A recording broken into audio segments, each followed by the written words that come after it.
In case you were wondering which political side this quarter is on, it says voto para la mujer. It seems that the George Washington has already taken a side, hasn't he? Oh, I still have the Frederick Douglass quarter. Now I'll take a look at this one real quick. This is from the Oprah Winfrey Show. What is this? Are we?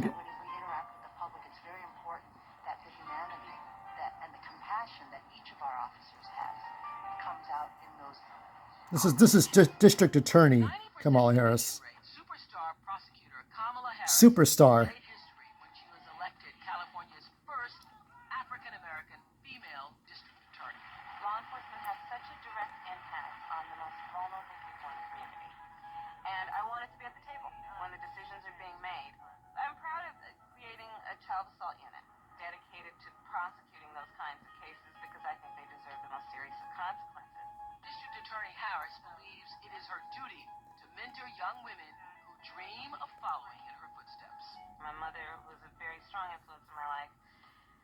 Yeah, she can't seem to handle big interviews, like very serious ones. I don't know. So I don't know what's going to happen. As of this right now, it's 5:14 Pacific. So about just over 45 minutes the debate is on. Do you think she'll be like, I'm talking, excuse me, I'm talking, or do you think she'll stutter her words, or is it going to be she's going to use her own words. This isn't Loretta. This is not Loretta fucking Sanchez she's going up against. This is Donald Trump. And Donald Trump is going to be what he is. Now, I don't mind making fun of both people. Donald Trump is subject to being ridiculed because the man had been in power for only 4 years. Not a career politician, but he had been a business mogul for decades. And we know what her deal is because Tulsi Gabbard put her in her place. And I'd known about that for 5 years. 5 years, I still remember it. That's how I knew who Tulsi Gabbard was. This is another 2006 video. One person says, I wonder what she's up to these days. And I said, my comment was, we'll find out in 45 minutes. I remember these comments.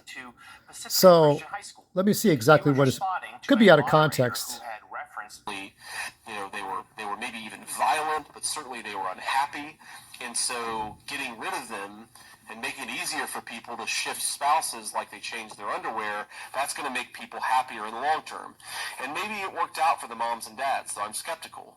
But it really didn't work out for the kids of those marriages. And I think that's what all of us should be honest about, is we've run this experiment in real time, and what we have is a lot of very, very real family dysfunction that's making our kids unhappy. In his best-selling book, Hillbilly Elegy, Vance describes his grandparents' marriage. Yeah, it's insanity for women. This is a comment. It's insanity for a woman to stay in a violent relationship. For her, it could be a death sentence. Yeah, this is one of the few things I'll shit on the Republicans for. Besides pro-choice versus pro-life. I don't take political sides. If you can hear my voice, if you can hear me talking, you know which side whose side I'm taking. But having said that, I think most people are going to be nonpartisan. They're going to pick whoever the fuck they want, and that's the end of it.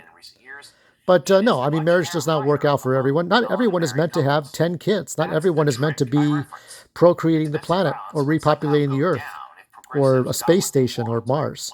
It's just not how it works. Some people are meant to be alone. Hell, I've never got married. In the eyes of Republicans, I'm a fucking sinner.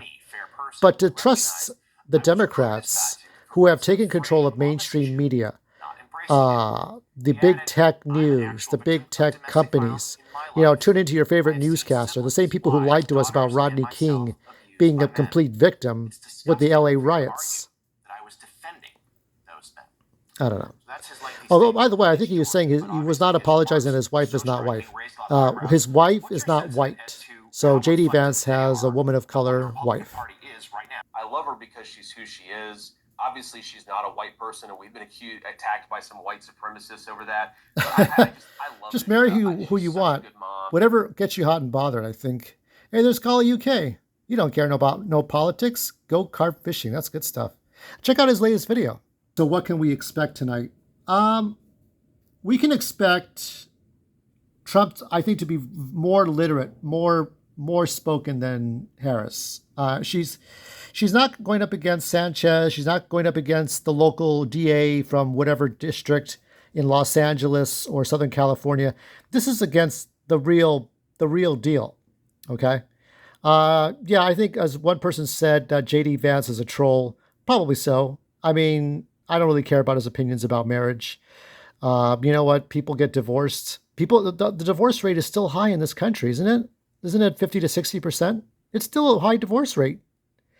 I learned from my family not to get married, at least not on impulse or because I have to do it. So, no, it's just there are some things the Republicans do, like, hey, let's trust the Bushes again. It's okay. Everything's fine. Or the Clinton family or the Obama family on the Democrats. I don't trust nobody. I don't trust any of these motherfuckers. I don't trust nobody. It'd be a fool for me to trust anybody. I don't trust any of these people anymore. But Trump is probably the smartest person in this whole thing. Okay? Vance is whatever. Vance is there. Tulsi Gabbard, I think, would have made a better vice president. But I think she is currently independent. So I don't know what role she will serve. But if anybody is more vice presidential material, it's Tulsi Gabbard. But, you know, you look at the way the Democrats treated her like a quote-unquote Russian asset. The Republicans turned on Trump with Pence and Chris Christie's stupidity. And even, what's his name, Ron DeSantis' stupidity. There are a lot of stupid people in every kind of party. So all I care about is, I think Tim Pool once said this, but I don't think Tim Pool practices what he preached, is that you take away the D's and the R's when you're looking at a person's name, a politician, and you're looking at the person as to what they're capable of. Kamala has disclosed her African-American heritage before, but I think she just likes to be the star politician. She cares more about the power and the fame than she does about the people she's serving. And I don't like it when she's like, it's like Gloria Allred, I'm saving all the women. I don't like it when somebody's there only to save one group of people over everyone else. A good politician should save everyone, not just who they prefer. Because the last time I checked, Antonio Villaraigosa wasn't looking out for us. He was not looking out for us. And when he was gone, we celebrated. We jumped up and down. I said, good. I still remember Paul Joseph Watson's talk about Los Angeles. I don't need Paul to tell me LA's bad. I know LA's bad. Like San Francisco, too. And Gay Paris, Paris, France. There's bad parts of town where they still do donuts. They still do donuts out on the cobblestone roads of Paris, just like they do out here in East LA. You're our legal authorities, but you're never going to be our moral authority. I am my own moral authority. And those people who inspired me on YouTube. And that's all the political talk I've got to say. I don't have much more to say. I've said absolutely nothing, and I've said everything.